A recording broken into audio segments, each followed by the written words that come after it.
তো আসসালামু আলাইকুম। ওয়ালাইকুম সালাম রহমতুল্লাহ বারাকাতুহু। আমার এই দাদা অনেক দূর থেকে এসেছে। তো দাদা আপনার নাম কি? আমার নাম হচ্ছে আব্দুল্লাহ ভাই। আব্দুল্লাহ ভাই। আপনার বাড়ি কোথায়? আমার বাড়ি হচ্ছে কান্দি থানা শাসপাড়া গ্রাম।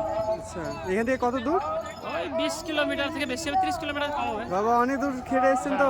জি, বাচ্চারা এসছে। বাচ্চারা এসেছে তো ফুল ফ্যামিলি। হুম, কেমন লাগছে এই বাবরি মসজিদ ভালো লাগছে উপলক্ষে? আলহামদুলিল্লাহ। বহু খুশির বিষয় আলহামদুলিল্লাহ। মুসলমানদের বাবরি মসজিদে একটা মাথার মুকুট, মাথার তাজ, এটা হলে খুব ভালো হয়। কিন্তু সব থেকে দুঃখের বিষয় আজ মুসলমান মসজিদ বানানোর ব্যাপারে যে জজবা অবশ্যই। নিয়েছে, এর থেকে বেশি জজবা হওয়া দরকার নামাজের ব্যাপারে। আজ এই মজমা, এই ময়দানে যে কত মুসলমান, এর মানে 50% তো দূরের কথা, 10% লোকও নামাজ থেকে দূর। অবশ্যই। এটা বড় দুঃখজনক বিষয়।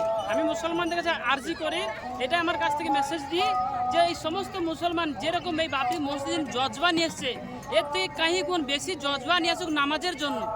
আল্লাহ সুবহানাহু ওয়া তাআলা বেশি খুশি হবে যদি এতগুলো মানুষ যদি নামাজের দিকে ধাবিত হয়। মসজিদ বানালাম, ছেড়ে দিলাম, মসজিদের দিকে আর আসলাম না, এটা আল্লাহর তরফ থেকে লানত আছে। মসজিদ নারাজ, আল্লাহ বি নারাজ। অতএব এই মসজিদ বানানো যেমন জজবা আছে, এর থেকে বেশি জজবা আছে দরকার নামাজের দিকে। এটাই আমার বার্তা। খুব সুন্দর দাদা কথা বললো যে শুধুমাত্র মসজিদ বানালে হবে না, আমাদেরকে মসজিদ বানানোর সাথে সাথে মসজিদ মুখী আগমনীয় হতে হবে। মসজিদে আল্লাহর ঘর নামি দামি শানদার জানদার অবশ্যই হওয়া দরকার। কিন্তু মসজিদ বিরান কখন হয়ে যায়? মসজিদ বিরান হয়ে যায় তখন, মসজিদ মূল্যহীন হয়ে যায় তখন, মসজিদ ভাঙা পড়ে যায়, চাপা পড়ে যায় তখন, যখন মসজিদ মানুষের আবাদ হয় না, মসজিদ থেকে যখন মুসল্লি দূর হয়ে যায়। এটাই বড় দুঃখজনক বিষয়। তখন আল্লাহ অন্যের কারো হাওয়ালা করে দেয়। তো এটাই মুসলমানদের আর্জি যেন আমার নামাজের দিকে আল্লাহর কাছে আল্লাহ সাহায্য দিয়ে গেলে পরে এরকম নামাজের সঙ্গে সম্পর্ক রাখতে হবে, তবে আল্লাহ পাকে সাহায্য পাওয়া যায়। যেরকম সাহাবারা পেয়েছিল, যেরকম ফেরেশতার মাধ্যমে সাহাবারা পেয়েছিল, আমাদের এরকম হওয়া উচিত।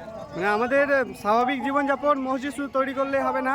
এত যে মানুষের ভিড়, সেখানে আমাদের মসজিদ তৈরি করার সঙ্গে সঙ্গে মানুষকে মসজিদমুখী হতে হবে এবং নামাজের সাথে যুক্ত হবে এবং ইসলামের যে 5টা স্তম্ভ সেগুলোকে সঠিকভাবে পালন করতে হবে।